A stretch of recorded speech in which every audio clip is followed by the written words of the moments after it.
ka asgjë të vërtet. E legjenda urbane. Unë kam kohë që lexoj. Unë se ngjall dot arkeologun që ka zbuluar aty anen, por jam e sigurt që këtë histori e dua shumë. E kupton?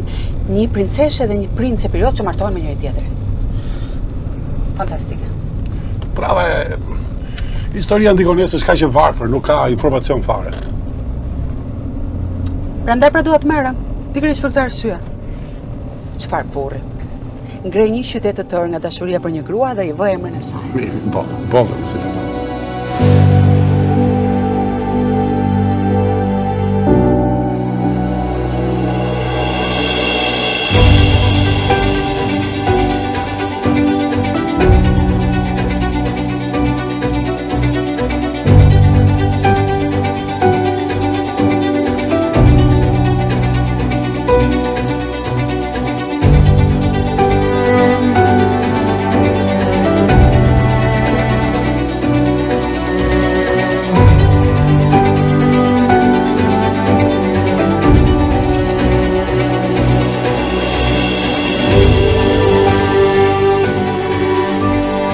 Do me thënë, këte kanë hecur Piro dhe Antigona.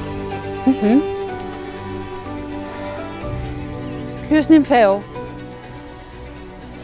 Antigona ishte shtatzën kur bënte këtë rrugë. Kishte edhe një vajzë 10 vjeç, quhej Olimpia, me fytyrë trumbullakët edhe flokë të zeza pis.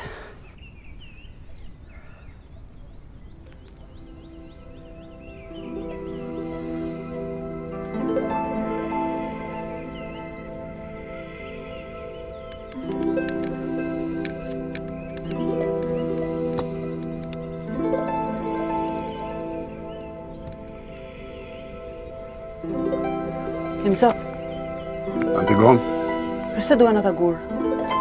për mozaikët.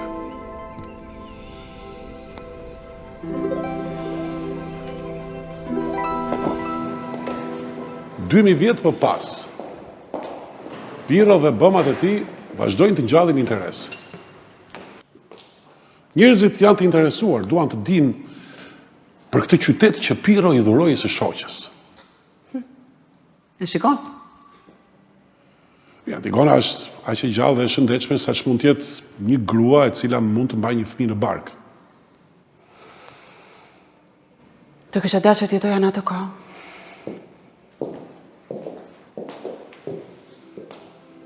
Edhe unë.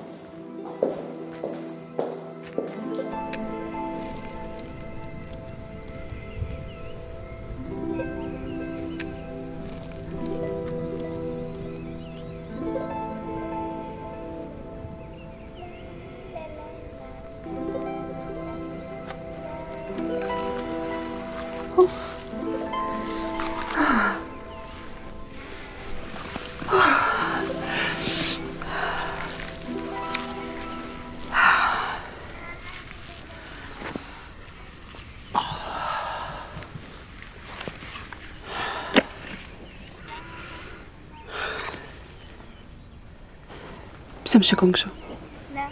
Është djalë. Të bëjmë babaj një djali, të na quaj Ptolem. Ndër të nënës tënde dhe burrit të saj. Faltyre ti tashmë je gruaja ime. Tani misioni ynë është që të ruajmë mbretërinë që krijuam. Ne Ptolemi nuk do të guxojmë atë të dalë përpara.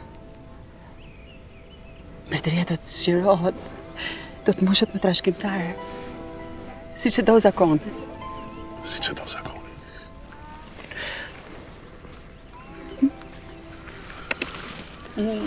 Faleminderit.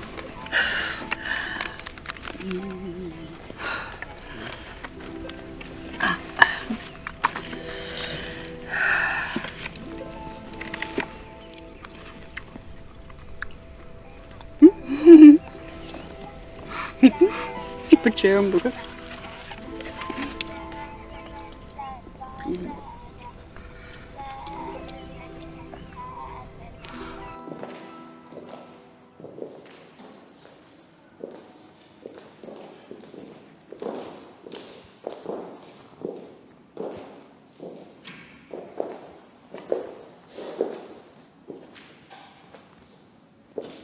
Antigonea,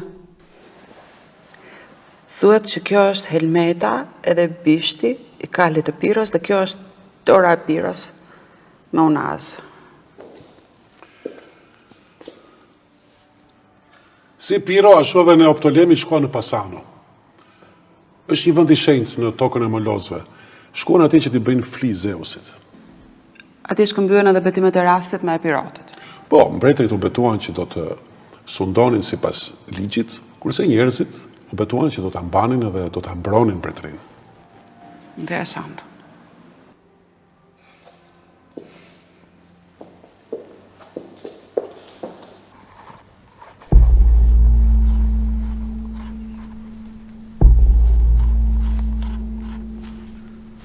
Zot Piro, kam sjellë dhurat 2 pend qe.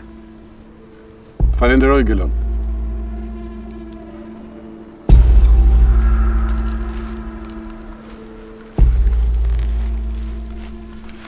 Zot, po mua, a mund të më dhurësh 2 pend qe?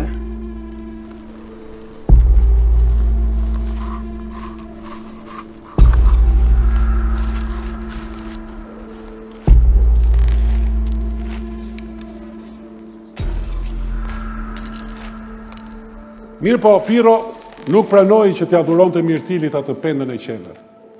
Atëherë Geloni, një mik i ngushtë i mbretit Neoptolem, e pyeti Mirtilin e indinjuar nëse do dëshironte që të bashkohej me të. E kupton? Ftoi Mirtilin, kupëmbajtësin e Piros, shërbëtorin më besnik të tij që të bashkohej me mbretin Neoptolem. Në shkëmbim të kësaj, Mirtilin nuk duhet bënte gjë tjetër përveç se të helmonte Piron. Po çfarë propozimi të mërsh? Legjend pra, legjend.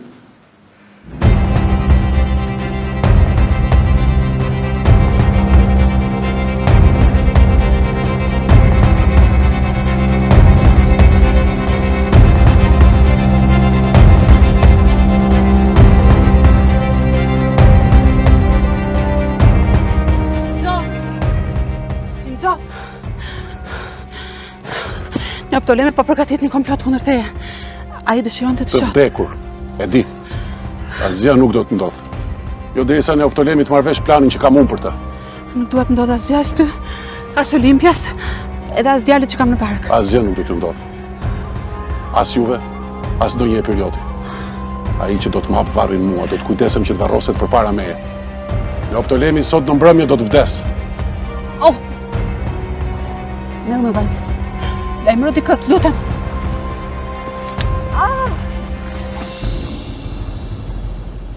Mirtili Dinak bëri sikur e miratoi propozimin e Gelonit.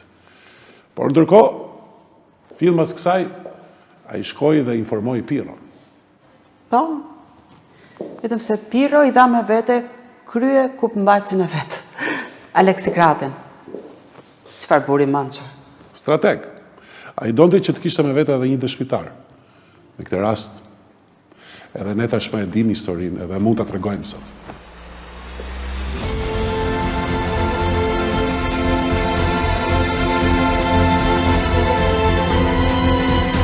Është djalë.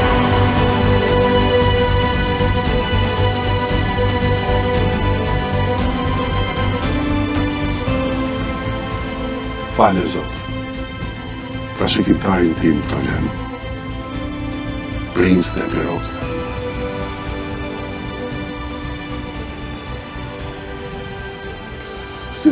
Si mundi ta besoj këtë mbreti Neoptolem?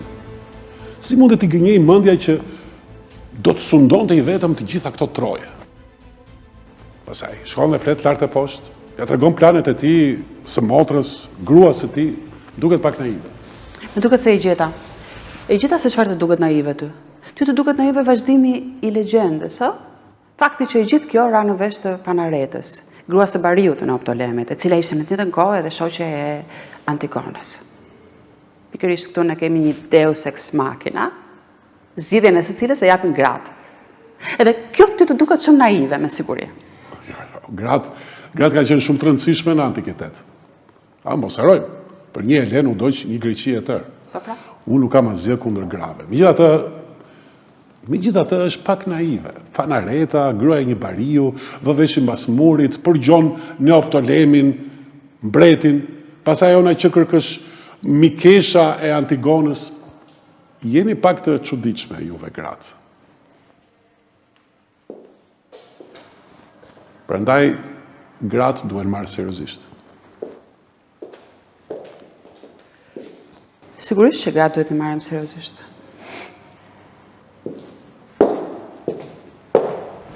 Atë mbrëmje Piro e ftoi në Optolemin për darkë edhe e vrau.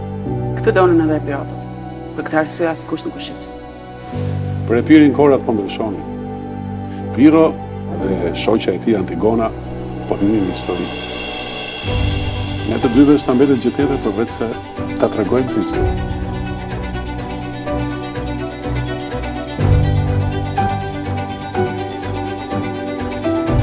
Pashi, po na ndjek harpia apo po na prin rrugën? Janë re Antigona. Re. Që lajmërojnë që ky qytet do të marrë emrin tënd. Antigonea.